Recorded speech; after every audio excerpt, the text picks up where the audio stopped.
All right, let's talk about something that sounds, well, kind of dry, but is actually one of the most powerful strategic tools you can have. I'm talking about enterprise risk management. Now, I get it. When you hear risk management, you're probably thinking about avoiding lawsuits or just ticking off boxes on some compliance form, right? But what if I told you that getting a handle on risk is the secret to making bolder, smarter, and way more successful decisions? Okay, let's really get into this. So picture your company's big strategy. You know, the one, that 5-year plan, the moonshot project that everyone's so excited about. It feels solid, doesn't it?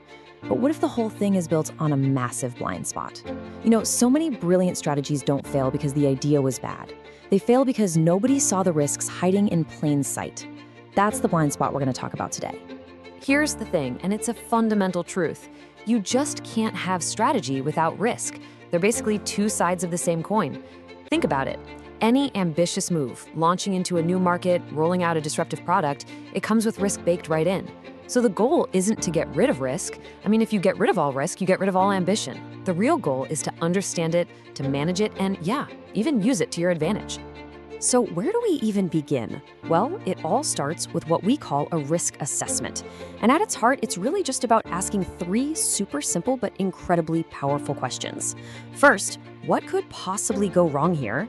Second, if it does go wrong, just how bad could it get? And third, what are the actual chances of it happening? See, this isn't about guesswork at all. It's a systematic way to map out all the things that could threaten your most important goals. Okay, doing a risk assessment is absolutely crucial. But let's be honest, on its own, it's really just a list. It's a snapshot in time. And to build a company that's truly resilient, that's dynamic, we've got to go further. We need to weave this kind of thinking into the very DNA of how we plan. And that's exactly how we get from a simple list to a complete, powerful framework.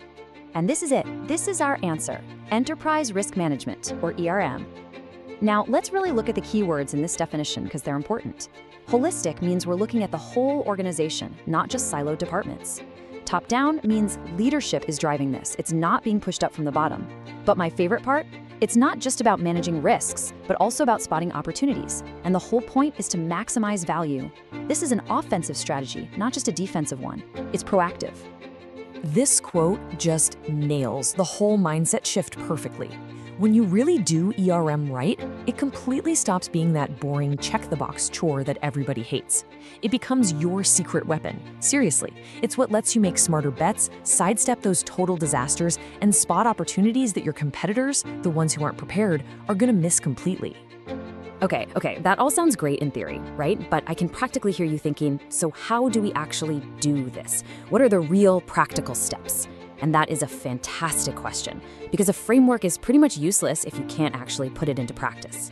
So let's get into the nitty-gritty. So here it is. This simple framework breaks it all down into a clear 4-step loop. First, you identify, and I mean everything, not just the obvious financial or legal risks, but operational, reputational, technological. You have to cast a really wide net. Second, you analyze. This is where you prioritize. You can't fix everything at once, so you focus on the stuff that could hurt you the most and is most likely to actually happen. Third, you plan your response. And this is pure strategy. Are you going to avoid the risk by, say, not launching that product? Or reduce it with some new protocols? Maybe you transfer it through insurance, or, and this is a big one, do you just accept it because the potential reward is totally worth it? And finally, and this is the part people always forget, you monitor and you adjust. The world changes, right? So do your risks. This cannot be a one-time report that just sits on a shelf collecting dust. It has to be a living, breathing part of how you operate. Now, to make this all super concrete, let's apply this framework to a classic strategic problem that pretty much every big company has to deal with: the whole risk-reward calculation of sourcing from all over the world for their supply chain. It's a perfect case study to see ERM in action. You know, on the surface, global sourcing looks like a total no-brainer. You get lower costs, you get higher efficiency. But when you look at it through an ERM lens, you're forced to see the hidden vulnerabilities. You know, geopolitical problems, shipping getting totally disrupted, super complex logistics. On the other hand, local sourcing might have a higher price tag per unit, but what it gives you is crucial resilience against those global shocks. ERM doesn't tell you which choice is the right one. What it does is give you the framework to make that strategic call with your eyes wide open.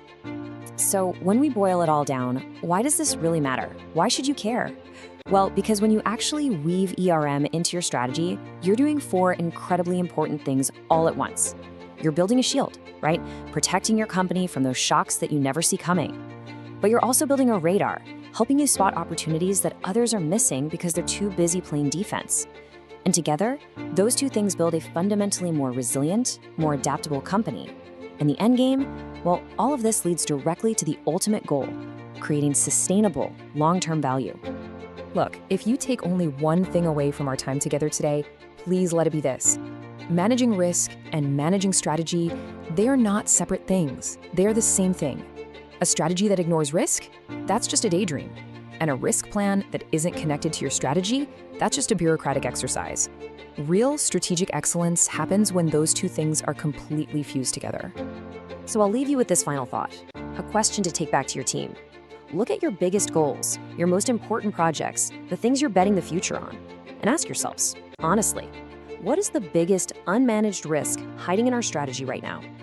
Finding the answer to that question, well, that's your first real step toward building a true strategic advantage.